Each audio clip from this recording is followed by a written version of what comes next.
Bismillah ar-Rahman ar-Rahim. Welcome to the program. It is exactly 14 after 8 o'clock. This is News and Views on Salam Media. And our first interview this morning is with Dr. Lesley Ann Foster, founder and executive director of Masimanyane Women's Rights International. We're going to be talking about something really important and about time that this is taken truly seriously. Um, it seems it has been taken seriously by government, but of course, we also need civil society's buy-in and the SAPS, and they need to come to the party regarding this issue. We are looking at Ramaphosa having signed two new bills to end GBV and to fight state capture corruption. But for the purposes of this interview, we're going to focus on GBV as we're talking with Dr. Lesley Ann Foster. She is the founder and executive director of Masimanyane Women's Rights International. A very good morning to you. Welcome to the program. Very good morning to you, and thank you for having me. Absolute pleasure. Before we get to the bill that has been signed to end GBV, I want to understand this group of which you are a founder and executive director, and then also to add on to the fact that despite a bill being signed, is not going to make GBV disappear overnight. So over to you. Thank you very much. Masimanyane Women's Rights International is an equality and social justice organization, and we work to end violence against women and girls in our society. We're quite a big, one of the three biggest organizations in the country. We have a staff of 80, and we provide services as well as inputting into policy and advocacy, towards ending violence. The new bills that the president has signed is very, very crucial to us. Firstly, it's taken us 30 years to get to this point. We Sure. have been fighting since the time of our democracy for stronger political will. Up till now, gender-based violence has been, treated in different ways. One of the most important has been that we have the new National Strategic Plan on Violence Against Women. But a strategic plan is not legislation. And this is what the big difference is, that the legislation now entrenches or anchors into government responses to gender-based violence, which makes it really very powerful. It is going to be similar to SANEC, which is the South African National Council on AIDS, HIV and AIDS, which has provided strategic leadership on how to respond to that. So this bill and the National Council that the president is signing into power, both of them will be a strategic leadership instrument. But you've asked about how it will change violence against women, and the truth is that it won't, because we Oh, cannot legislate for change. We need to work within society for that change to happen. But I think what is important, first of all, one of the things that we applaud about the bill is it's an achievement and sadness that we are the first country ever to have a bill on gender-based violence and a national council.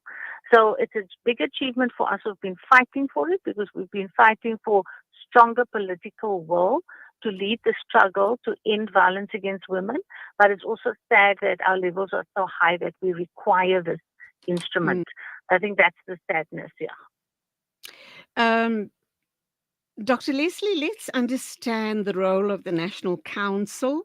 And as you so rightly and sadly point out, that the bill is not necessarily going to change the statistics in South Africa and the mindset of the very patriarchal society that we're living in. I'm kind of wondering the role of SAPS as well regarding this issue. So, two questions. How active is the National Council going to be? And then the issue around SAPS, because we've heard over and over and over again women who are very distressed, traumatized, and distraught. They go to SAPS to probably lay a charge or just seek protection from the perpetrator. They are told to go back home and kiss and make up, or whatever the case may be, or they're just not taken seriously enough. And they won't even allow women to open up a case against the perpetrator. So, how are we going to be combating all of those issues and the type of education and awareness as far as the SAPS force is concerned? Those are many questions. I'm going to answer them. The National Council will come into being now, and it will have, I think it's 13 members, because we worked on the terms of reference for that council. And it will have a number of experts on it. There'll be legal experts, there'll be gender specialists, there'll be various people that know violence against women, that know the sector, and then can provide that strategic leadership. I think what's important, what I understand from this, is that the strategic plan will be the guiding light to that National Council. So up until now, the responses to the strategic plan have been sporadic and ad hoc, because people who believe in it will take it up and use it. I have strong reason to believe that most government entities, such as SAPS, have no idea what that plan actually stands for. But now, because it's a council and because it's legislated, what will happen is that government departments will have a legislated responsibility to respond to gender-based violence differently. So they won't be able to brush it off. They won't be able to mediate in cases of domestic violence. They will be flouting the law if they do not follow to the letter what the law says. So I think that's where it gains power, in that it makes particularly state agents a lot more accountable, and there will be mechanisms, there are mechanisms in place which the council will ensure are picked up by all government departments. So that's the important thing. The other thing which I think is very important, and which I will be very strongly advocating for, is that government runs a countrywide program on prevention that actually tackles the norms, attitudes, and behaviors of every citizen in the country towards women. I think that we need that countrywide program. So organizations like mine run prevention programs, but our reach is limited because we are dependent on funding, and all that's always a problem. So we will maybe reach, at the most 40,000 or 40 million people we can reach in a year if we use radio as a medium of instruction. But we are limited. So we need government to run those countrywide programs. And what we have to understand, the reason why we are not turning the tide on violence against women, is because we are a patriarchal society, and patriarchy is embedded in all our systems, in our political systems. That's going to show up in the voting now, in our social systems, our cultural systems, our economic systems especially, because that makes women poorer. It all contributes to reducing women's status in society, our cultural and our religious systems. All of those systems are patriarchal, and they reduce the status of women in our society. That's why we have high levels of inequality, high levels of violence against women. A countrywide program on prevention is needed, and that's the next step for us who have been fighting for this council, is to hold the council accountable for ensuring that those kind of wide and very deep programs are run for our society as a whole. And I think then you will start to see a change. If they are take up very seriously their positions, then we can see change. But I hope that happens. The other thing which is important is, because it's legislated, government now will be, the Treasury in particular, will be mandated to provide a budget for dealing with violence against women, and that is a big shift as well. So we're very grateful for the greater political will that we see through the signing of this. But the activism now changes, but it doesn't stop. We have to continue to work on prevention in our country. Okay, Dr. Lesley Ann Foster is our guest. She is the founder and executive director of Masimanyane Women's Rights International. We're talking about the new bill that's just been signed by President Cyril Ramaphosa. Lots more to talk about this very important piece of legislation. Let's go for our first ad break, and we'll be back with you in a minute or two, Dr. Lesley. Thank you. Breaking stereotypes, moving boundaries, joining hands. Salam Media.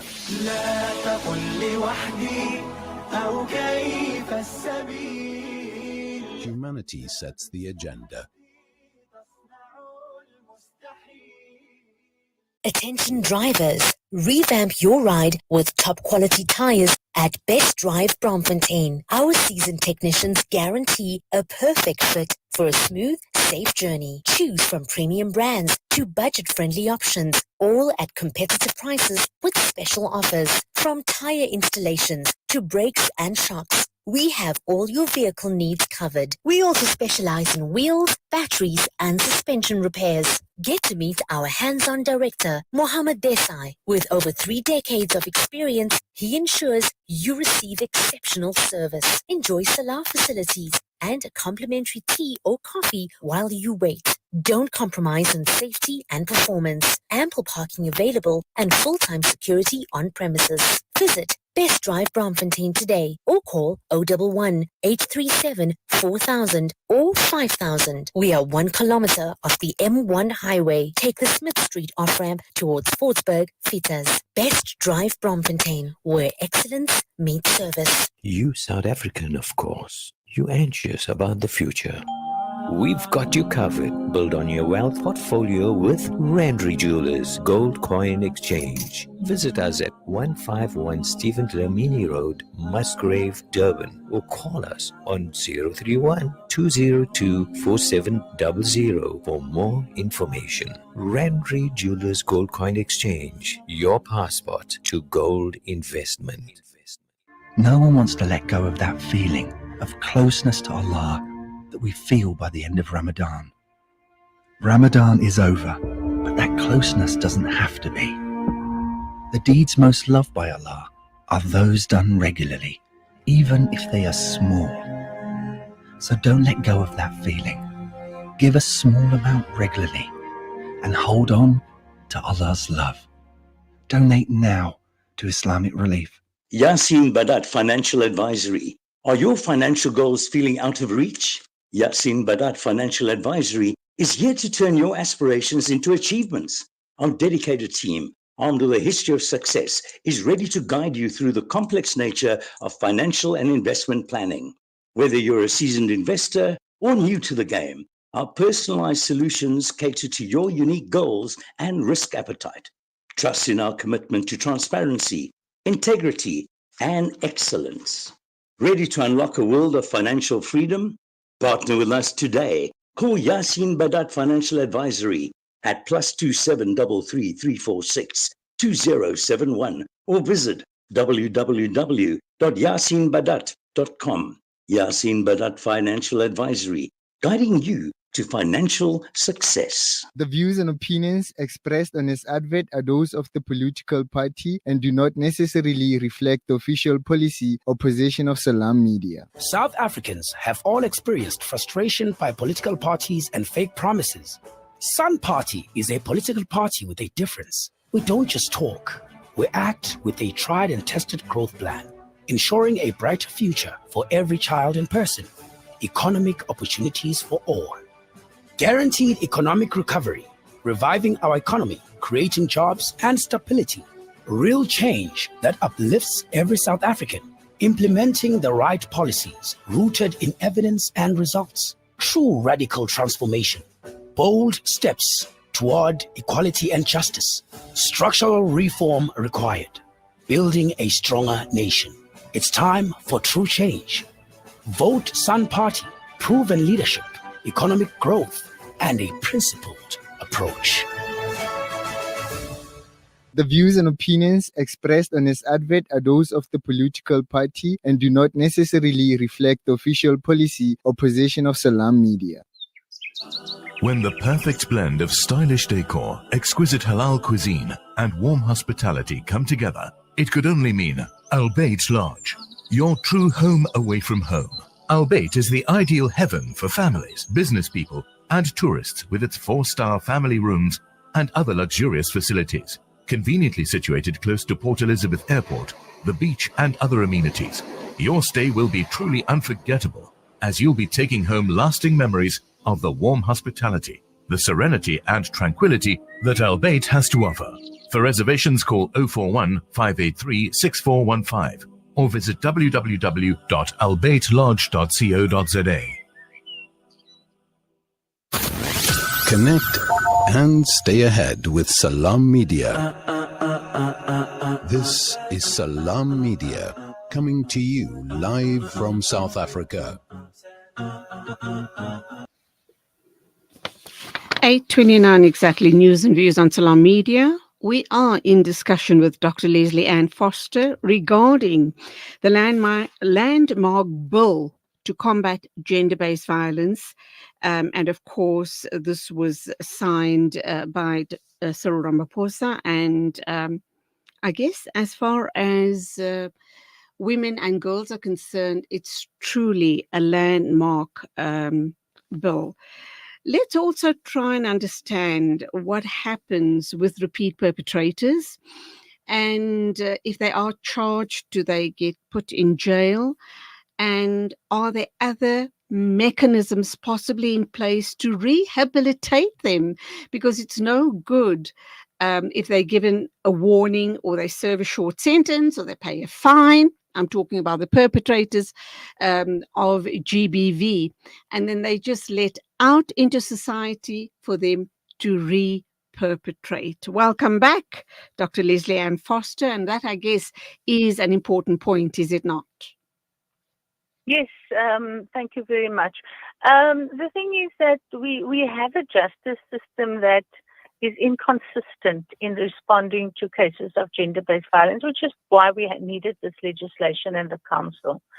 So in some cases we hear about, the police trying to mediate, which is not their role. They have to follow the law. And we didn't have a law that forced them to follow, the guidelines and the standard operating procedures. So we have a lot of what we call impunity in our society when it comes to addressing violence against women. And impunity means that the failure of the state to follow due diligence principles when investigating, arresting, and bringing, perpetrators to book. So there's a lot of work that has to happen there because, it's not a good standard or an acceptable standard of responses to domestic violence, rape, sexual assault, and so forth. There's a lot of work that has to happen there. But I believe that with the prevention, so the National Strategic Plan is actually brilliant because it's built on 6 pillars. The first pillar being leadership and accountability.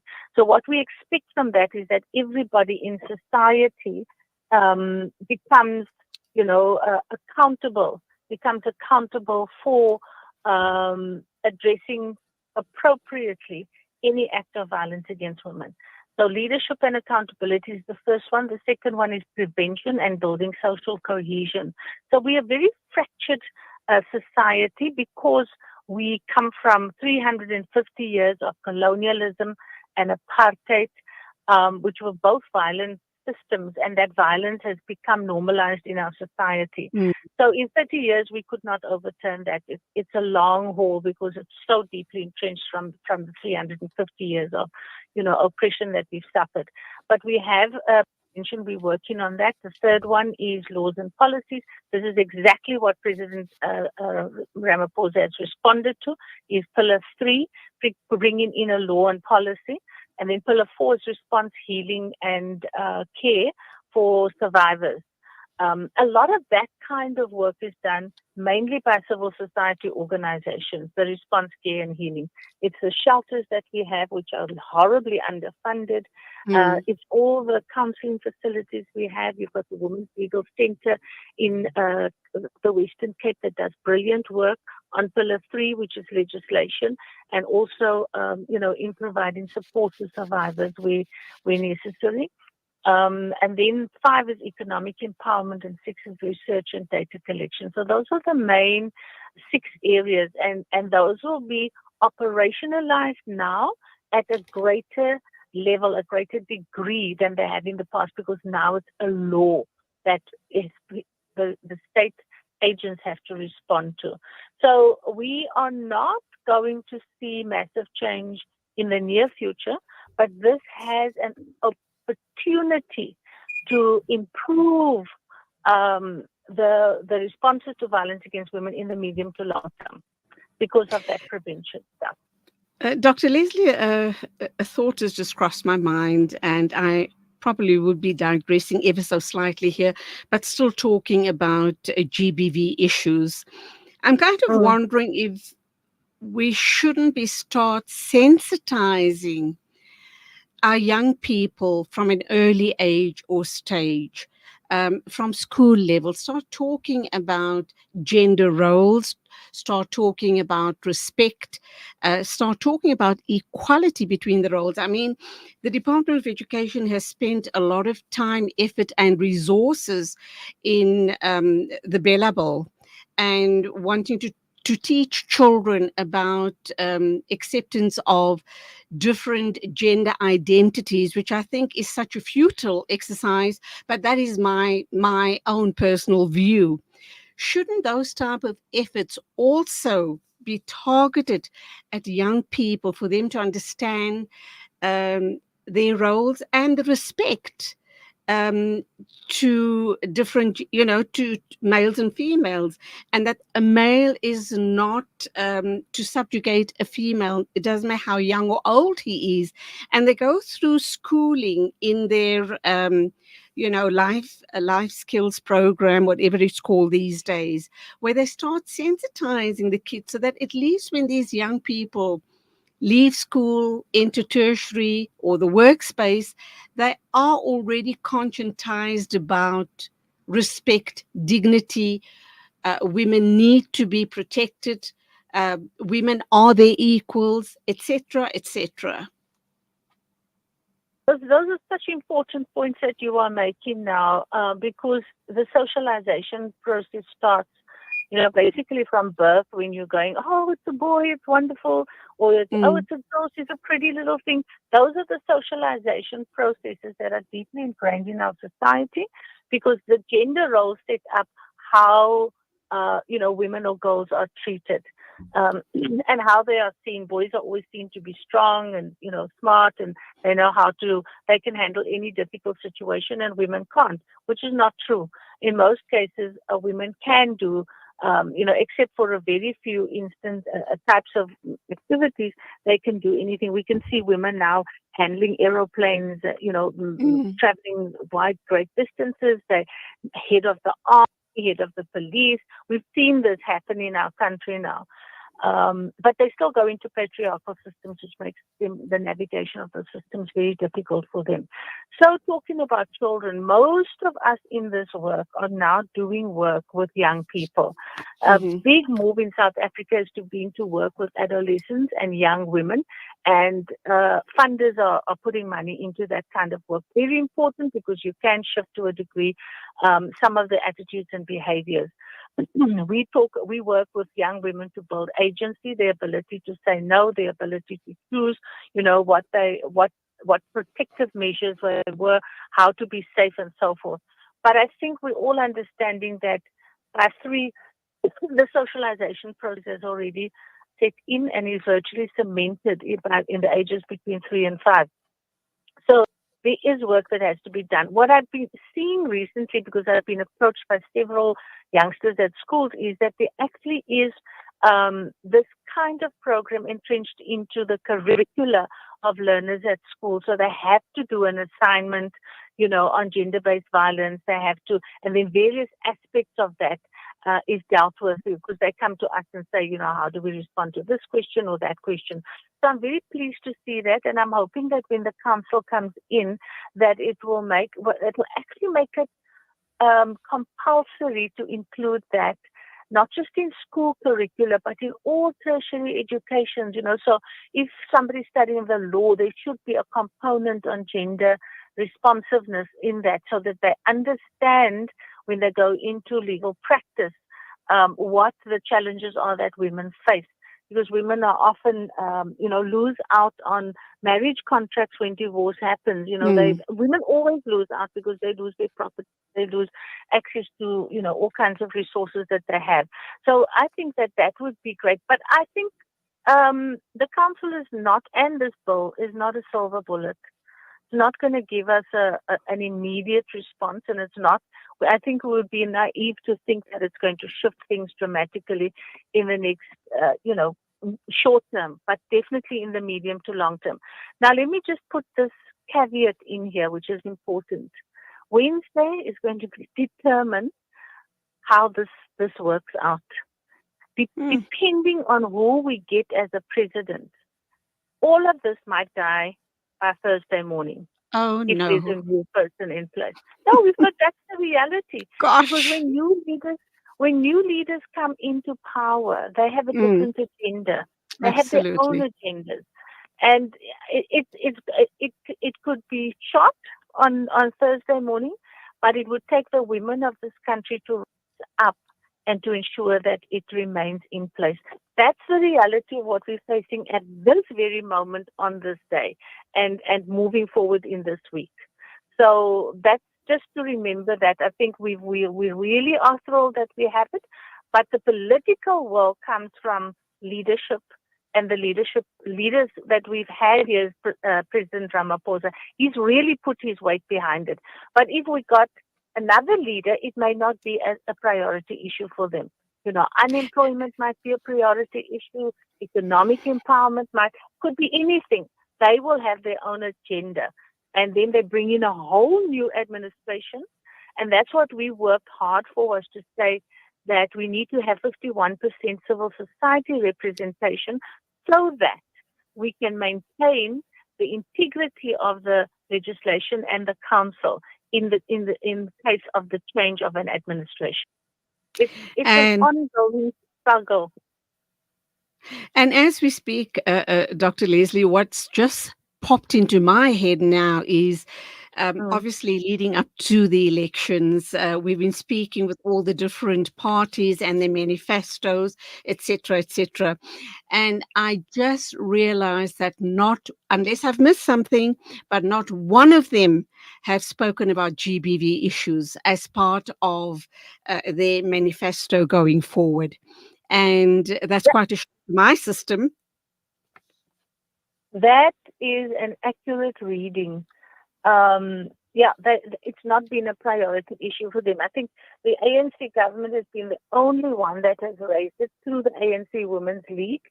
But I think that in itself is not enough. It's not correctly targeted anyway. So I think we have a real challenge because, as you say, gender issues, not just violence against women, but gender issues is not a priority for most political parties. And that's really hard. Yes. Okay, to wrap up then, Dr. Lesley Ann Foster, you call your organization Women's Rights International. Does that mean that you work internationally as well? And also, how do we compare internationally regarding our GBV issues and this bill that has just been signed by President Ramaphosa? Yes, my organization works internationally. Last week we held an international meeting in Cape Town, and we had people from the south, from I think it was 12 different countries. But we as an organization have worked in 55 countries. We have a cohort of people across Africa. We've got a few in Latin America, but that's growing. We have quite a strong cohort in the Middle East. And in the north, we've worked mainly with Australia and Norway. but that's really been around accessing funding and so forth. But the rest of it is where we're all working to advance violence against women in our countries. We are southern-based, and we focus on women from the south. What was the other question you asked me now? The comparison, how, when we look at Okay, the our country. comparison. Yeah, right. Carry on, We carry on. have the highest levels of violence against women in the world for a country not at war. That's what the special rapporteur on violence against women has said. So we're not in a favorable position. In terms of femicide, I think we're the sixth highest in the world, and that's very, very disturbing because it means that our women are not safe anywhere, and that not just being raped and sexually abused, but they're being killed, and they've been killed in the most brutal, horrendous ways. So we know we don't stand, up against. We actually lead the pack in terms of violence against women, and that's very deeply worrying. But that's again because we've come from colonialism, we've had this heinous apartheid system, and we're only 30 years into a democracy trying to unravel 350 years of oppression and, deep, deep, deep discrimination. So it's not looking good, but what I can say is that there are so many people that are working to change this around the entire country. There are women's rights groups, there are men's groups, there are religious groups, there are community-based groups. We ourselves have a network of community-based organizations just in the Eastern Cape, 154 of them. The number went up last week when we signed up 38 more in Gqeberha. So there are lots of women's groups. All of those women's groups are working on the ground, trying to change the trajectory of violence against women and to undo what has become normalized in our society. So we remain hopeful. We're part of that struggle. And as a woman on the CEDAW committee, the Committee on the Elimination of Discrimination Against Women, once said, if you could overturn apartheid, you can overturn sexism and gender inequality in your society, because it's not, it's a system that can be changed. Wow. But what does worry me, and I commend people like yourself and all the GBV activists around the country and around the world for that matter, what worries me is the issue around being under colonialism for the past 300 odd years. It's been so ingrained in our psyche, and the generational trauma that just gets passed down from one generation to the other. We're only, as you've said, 30 years in our democracy. Does that then say it's going to take a very long time for us to see the light at the end of the tunnel? Or if we as women, strong women like yourself and all of the other GBV activists, really pull together and make our voices heard very, very strongly, that we can eradicate this scourge in our society sooner rather than later? I believe that if we all band together and this National Council serves its true purpose, which is to run these prevention programs, we can definitely turn it around in a decade. It's not going to be sooner, but it can be done within one decade. If we look at our democracy now, 30 years in, there's been a lot of change, but it's not where we would have liked it to be, because it's been a short period of time. So we have to be realistic and know that if we have the right mechanisms, and if we put our energy and our focus and we have the political will, we can see serious change within a decade, 10 years. Dr. Lesley Ann Foster, founder and executive director of Masimanyane, Women's Rights International. Keep up the great work. Women Thank like you have to be applauded loudly for working so hard at making a change regarding GBV. God bless. Thank you indeed. And wonderful talking with you. Thank you for having me. Bye-bye. Bye. 8:48 News and Views on Salam Media. We are moving on. And of course, that was a very important conversation. And we do hope that our men and boys take heed of this legislation, this conversation, and start shifting their thinking regarding the way they treat the women in our society. We're moving along now and getting ready for our next interview, so please stay with us. This is News and Views on Salam Media.